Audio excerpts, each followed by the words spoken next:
Niki wau jagoan to, Bu. Niki wau gendenge dimetle, Bu ya. Wah. Kados ngeten iki sing ing Malang mboten enten to, Bu, perwakilan ngoten. Wah, niku wau wonten panyuwun. Nyuwun lagu gedhe apa Pak niku wau? Dipisahne. Ngaten nggih, Pak. Pak Dito nggih dipisahne. Niku wau wah. Ora usah pisah Pak Bayu. Suwerem tur nggih guayeng. Medeni soalnya niki sinden niki ketoke ayu ning medeni lho, Pak. Lho kok saged? Kula niki ke manut kok dijalui kasar manut, alus manut kok medeni. Terutama sing wedi niku MC ini. Lah wong Morgani yo sing anyar to tadi. Ngaten niki tanggawane pinten, Mbak? Ya larang to, Pak. Oh, Niki anu Mbah Darmo Laras niki. Nggih. Saged dicicil 3 kali. Niki lho, Pak, Bu. Rasane Waduh sing ditonggone dhewe niki komplek. dicicil 3 kali. Dibayar semple to, heeh. Esuk, awan, sore. Oh, ngono. Ya matuk, pokoke matuk. Dicicil 3 kali sing penting sonten pun lunas. Ngoten mawon iki. Soale krune kuwatah tur jan gayeng. Ayo, Mbak, iki apa, Mbak? Pokoknya nek ketok enek sing maju langsung set ngono, Mas. Benar cepet kok.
katur dumateng sedaya keluarga ingkang saking Malang ingkang dereng foto monggo Pak Ustad katuran foto kalian mantenipun.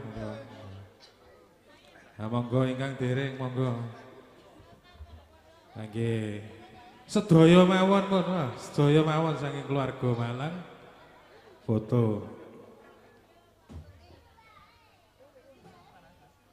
Taksih sesarengan menika kadang-kadang paguyuban karawitan muda laras. Mbak Iva, Bu Yati, monggo niki terus dilanjut ya Bu. Sih monggo tenang mawon. Niki baksone dereng medal niki. Pun. Kula bocori kalian nggo bakso Bu. Nggih to. Nggih to. Bae kanca-kanca paguyuban Sinoman Mitra Karya iki engko bar iki bakso lho Mas. Aja dirampungne dhisik. Siap kowe. Monggo ingkang kepareng badhe ngersakaken nderek pasumbang dono swanten menapa nyuwun gending kasumanggaaken.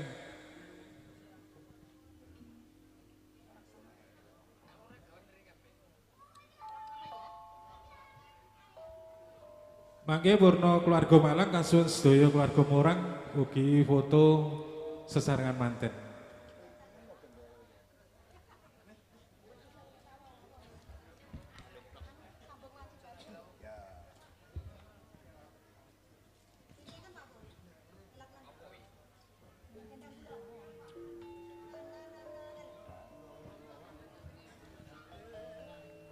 Senadyan to tangkap bumi langit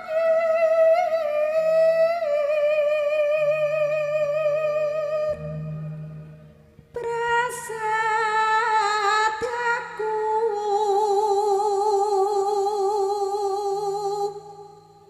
tan kinggang sarikma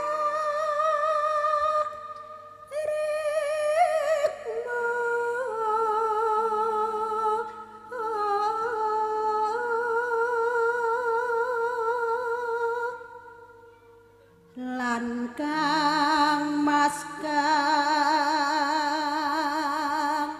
gemesake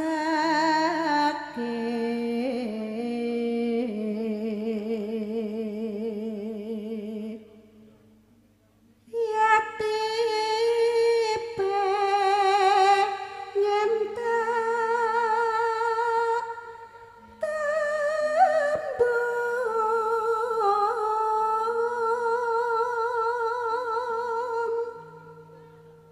ning garwamu tan lila mesti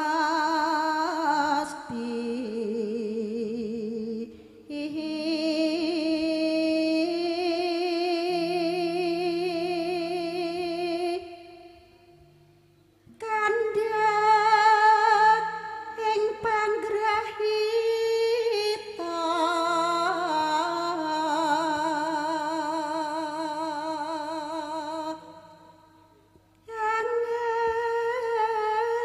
anggonku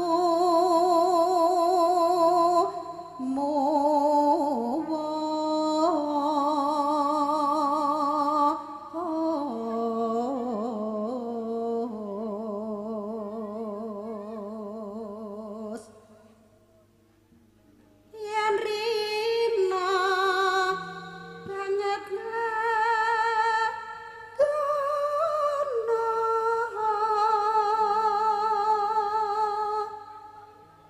ganti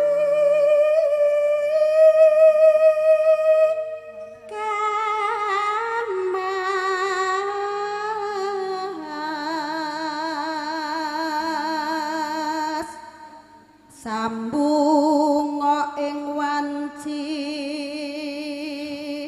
ratri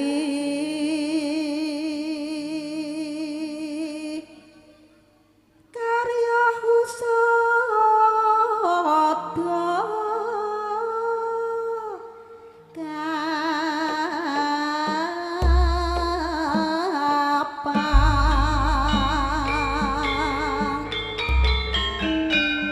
katur sedaya keluarga Morang, keluarga Mas Imam kasuwun foto penghormatan sesarengan manten.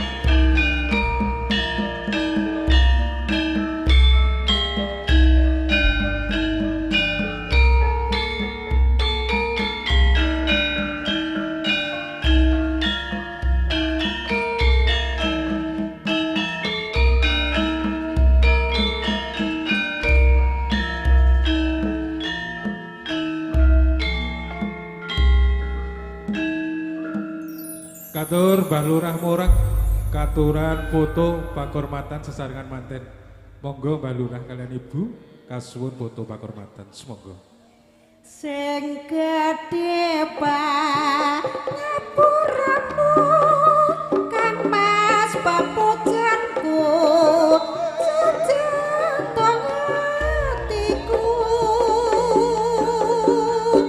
sambungku mong waji dalu grobet dasarmu kalawan karepmu Kang Mas Kang Ratu Pusaka Puril Lestarine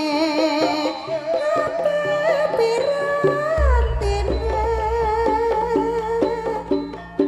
Tan ana ingkang nyaruwe yapang akibate aku mung bayangke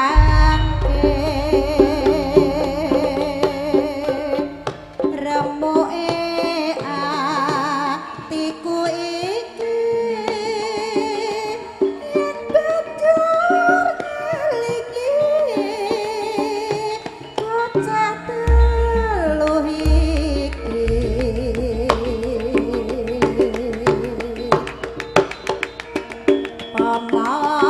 pamatenan sidah dadi satu lutak kanthi dika pagem mati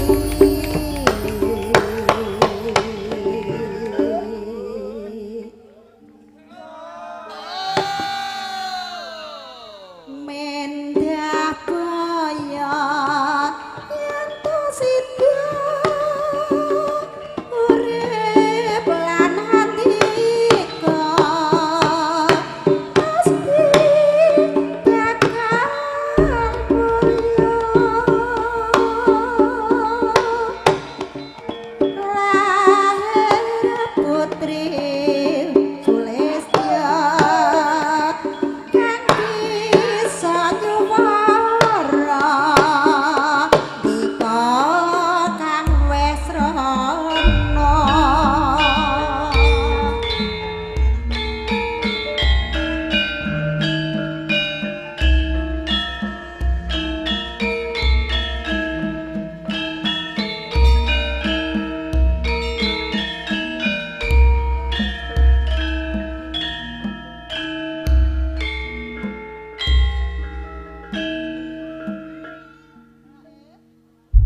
Tata cara kalajengaken panampining pasrah sarta pandonga saking keluarga Morang. Dene minangka talange ngatur kasuwun wonten keparingipun dumateng Bapak Handoyo sarjana pendidikan minangka talanging basa keluarga Morang. Kanthi menika dumateng Bapak Handoyo murih rayuning sedya kasumangkahaken sumangga. Alhamdulillah syukurillah ala nikmatillah la haula wala quwata illa billah Muhammad. Langsung kemawon kalawatipun pasrahaken kawula ing mriki minangka saking sesule Bapak Jeman lan Bapak Sawaka nampi pasrahipun lan ugi langsung mawon ngaturaken sugeng kondur. Kula aturi kula dherekaken kalipun sendalipun pantun niki mugi-mugi tasik mirengaken. Lah piye lho wis kondur kok. Pun pantune ubur-ubur dimasak bumbu rujak. Masuk mboten iki? Masuk. Iwak uceng di bumbu rendang. Nah, pun mantap. Inggih, mbok menawi saking keluarga Malang kersakaken ndur menika namung ndherekaken sugeng tindak. Mantap, mantap, mantap. Nah, lan mugi-mugi ngantos dugi dalemipun piyambak-piyambak sugeng tansah pinaringan rahayu wilujeng ngantos dugi kota Malang. Ngoten mawon ingkang saged kalataraken kirang punten lan Bapak Jaiman nyuwun agunging pangapunten mbok menanggenipun leladi kirang nuju prana. Yang terakhir atau yang paling terakhir, terima kasih kepada para kadang siroman mitra karya yang telah membantu suksesnya acara ini. Mudah-mudahan amal ibadah panjenengan sami merupakan amal ibadah yang diterima oleh Allah SWT dan dibalas dengan amal yang lebih baik dari apa yang telah kita lakukan. Allahumma amin. Bismillahirrahmanirrahim. Langsung tunggoman nggih. Nah, semoga kita tutup pawan wonten ing wekdal siang menika kanthi doa sarengan dumateng Allah SWT. Mugi-mugi sedaya ingkang saking Malang pinaringan rahayu wilujeng ngantos dugi wismanipun ingkang kagungan hajat tansah pinaringan rahayu wilujeng boten wonten ara satunggal menapa. Al-Fatihah. Auzubillah. Iya nabi dan astagfirullah. Syura dan Allahumma shalli wa sallim ala sayyidina Muhammad wa ala Muhammad walhamdulillahi rabbil alamin. حمدا شاكرين حمدا لأما ويكافي مزيدا يا ربنا لك الحمد كما ينبغي لجلال وجهك الكريم وعظيم سلطانك اللهم صل على محمد صلاة تنجينا بها من جميع الأهوال والآفات وتقدنا من جميع الحاجات وتطهرنا بها من جميع الشيئات وترفعنا بها عندك على درجات وتبلغنا بها أقصى الغايات من جميع الخيرات في الحياة وبعد ربنا آتنا في الدنيا حسنة وفي الآخرة حسنة وقنا عذاب النار سبحان ربك رب العزة عما يصفون والسلام على المرسلين والحمد لله رب العالمين. Bakatan kilam bertemamputan Allah maafiq ila akamutariq. Wassalamualaikum warahmatullahi wabarakatuh. Waalaikumsalam warahmatullahi wabarakatuh. Matur nuwun dumateng Bapak Handoyo sarjana pendidikan ingkang sampun nampi sarta paring pandonga pahargyan ing siang punika. Kula minangka pambiwara sarta wakiling sedaya vendor panyengguyung pahargyan ing siang punika ingkang dipun pangarsani dening Nungki Wedding Morang Kari nglenggono kathah sing klarang dipun derek leladi kanthi terus sing wardaya nyuwun agenging pangaksama. Akhirul kalam billahi taufiq wal hidayah wa ridho wal inayah. Wassalamualaikum warahmatullahi wabarakatuh. Nuwun.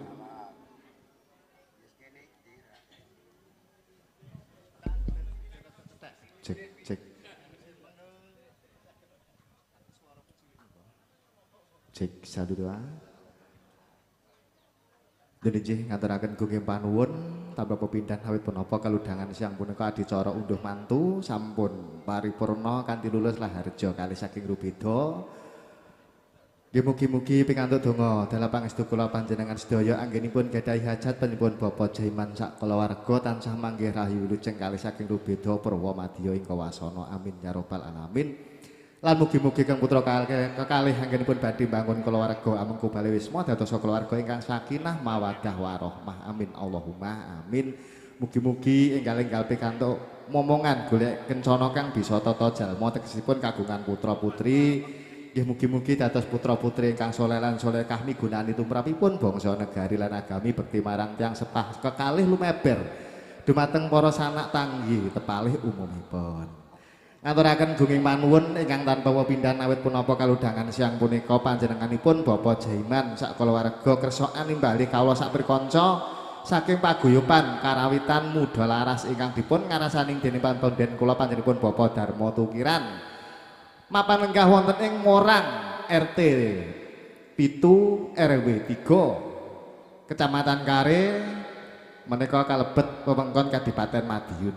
Nggih matur gunging panuwun mbok bilih samangke saking kadang-kadang muda laras anggenipun asung lelipur dumateng ngarsa denika sami kirang meranani penggalih wonten kalepatan kekiranganipun mawantu-wantu kawula minangka sesulih saking kadang-kadang muda laras nyuwun agung isih pangapunten ingkang sak ageng-ageng. Awit punapa sedaya menika ugi tesih belajar.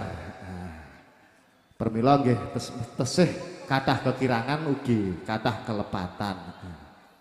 Nggih dalem pripun nek seni niku awit alit ngantos tuwek niku belajar nggih. Pangapunten wong gending niku ben dinten tukul. Lah engko nek gak dibelajari ya terus gak iso sing anyar. Nggih, cocok nggih.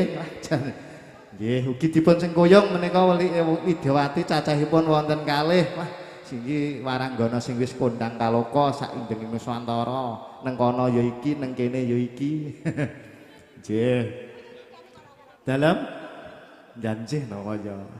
Menika wonten Ibu Yati yang micil saking Galadan Poleng Kare Madiun. Nggih, ingkang sampun derek ngregeng ngangge swasana matur gunging panuwun. Ugi wonten Ibu Eva Darse. Walah. Lho, wis kagungan putra ki gak ya ibu bocah kok ibu jenengan ki. Lah kudune piye coba? Masih kecil, Pak. Oh, ngaten. Berarti denok ngaten. Ngendak mongkrong jeneng. Nggih menika wonten Nimas Ayu. Lah iki lho madhep iki. Nimas Ayu Eva Novitasari nggih. Ora enak embel-embele ngono iki. Ipang.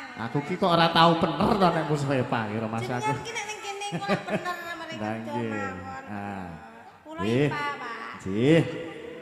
Ngaturaken gunging panuwun. Nggih mugi-mugi napa ingkang dipun aturaken sapri kanca mangke sedaya dadosaken pangliburing manah ugi damel jampinipun saya sagung para pilenggah pepundhen pinisepuh dalah para rawuh tamu undangan kakung semono putri ing sedayanipun. Nggih. Dalem? Oh ngaten, nggih Pak Lurah nggih rawuh. Nggih ngaturaken wilujeng siang Mbah Lurah. Nggih dipun sekecakaken anggenipun lelenggahan rumiyin mangke derek-derek asung pakurmatan ngoten nggih Mbah Lurah nggih. Nggih. Dalem sinten? Oh Mas Agung nggih. Niki panyuwunanipun Mbak Yu Yati Mas Agung kepareng mengke kersa jengkar sasana palenggahan tumujine sasana budaya. Nggih niki pokoke tigarap gayeng mawon nggih bola dhewe kok nggih to. Nggone rombongan iki termasuk. Niki batih kula. Lah nggih. Ning gone batih iki. Kok aku mulai ya mulai kok. Niki ugi dipun sengkuyung kalian GE Audio Profesional. Nggih, ugi dipun live streaming langsung kalih napa Mas channelipun? Pram Multimedia. Iya wis sing channel sing wis kondang. Wis ra karo-karan pokok kondange pokoke iki gak perlu tak aturke. Nggih matur sembah nuwun. Wah. Oh ora kok ya. Wis cah-cah nek aku anu wis ngono kuwi lho. Nggih, nek dek wingi wonten dorenan nggih menika wonten Dina Kartini kancil mati pokoke sinden iki tak embel-embeli kancil kabeh lha bose kancil ya julukan. Mas Anung digoyan. Nggih. Sawetawis anggen kawula matur mbok bilih kirang meranani penggalih wonten kalepatanipun atur kawula. Kawula minangka talanging atur saking kadang-kadang muda laras nyuwun pangapunten ingkang sageng-agengipun. Mbok bilih mangke dipun wontenaken suka parisuka langen beksan utawi tinimbalan sagung para tamu kepareng saking kadang-kadang Sinoman kepareng paring sasmita nggih paring sasmita dumateng kawula awit kula menika dereng patek tepang warga mriki nggih ingkang kersa beson sinten ingkang kersa nderek-nderek ngregengaken swasana paring atur pahormatan atur swanten paring dana swanten nggih ngaten permila pindah malih mengke keparenga saking kadang-kadang Sinoman kepareng paring sasmita dumateng kawula nggih mengke saged ditimbali syukur-syukur mengke dipun paringi seratan ngaten nggih nggih matur sembah nuwun monggo niki mbok bilih sampun sawetawis anggen kula matur lajengaken atur nggih menika panglipur sagung para pilenggah.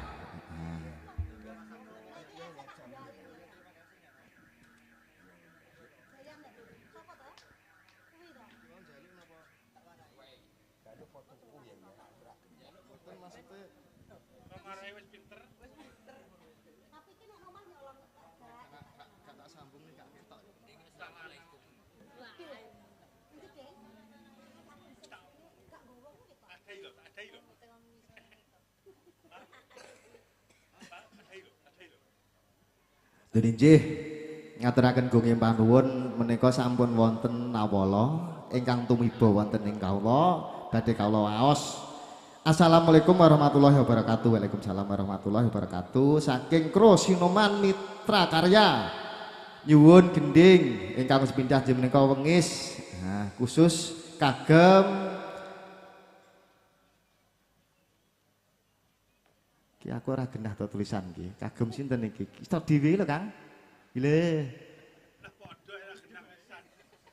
Alah ya wis tunggale tibake. Oh, nggih. Menika kagem Bapak kami tua utawa Bapak Kasunarto. Ngene ya ora iso maca lho aku iki. Padahal wis tak sambung iki jane pesangke goblok ngono piye ta jane. Nggih, ngaturaken gunging panuwun saking kadang-kadang Sinoman, nggih. Monggo dipun aturaken menika pamundhutanipun wonten wengis. Monggo.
undang aku bisa karo kowe tangismu ana pangkonku kok nggo tutup wengi atimu taturne atiku iki mung sliramu kang bisa nabani balung klopo paribasan tresnamu jebul etok-etokan tulung ana aku iki aja nganti aku kok ontati walasana awak iki aku pengen kumpul dadi siji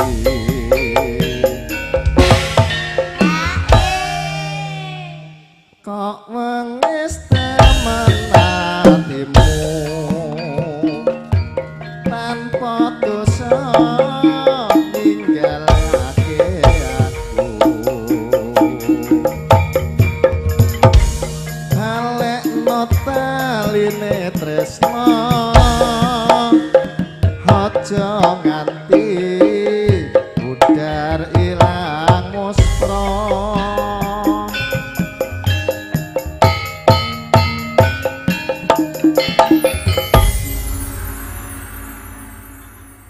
Jih namok sedunggil